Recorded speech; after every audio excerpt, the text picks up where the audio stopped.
Liwat nga igapatawag ang mag-asawa nga kontraktor nga sanday Pacifico kon Curly kag Sara Diskaya sa hearing sang Senate Blue Ribbon Committee sa Setyembre 18 angot sa maanumalya nga flood control projects.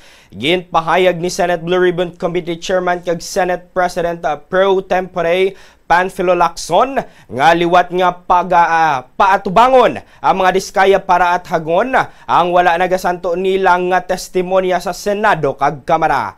Luyag usisaon sang senador kung naghahambal ang mag-asawa sang bugos ukon nga katunga lang kamatuoran.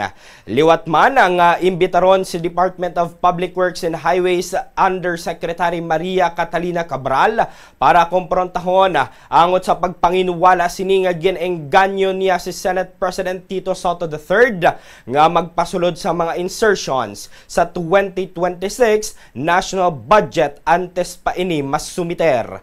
Ipatawag man sang Blue Ribbon ang 5 ka mga ginbansagan nga BGC Boys ukon Bulacan Group of Contractors nga ginalakipan nanday anay Bulacan District Engineer Henry Alcantara kag anay Bulacan Assistant District Engineer Bryce Hernandez.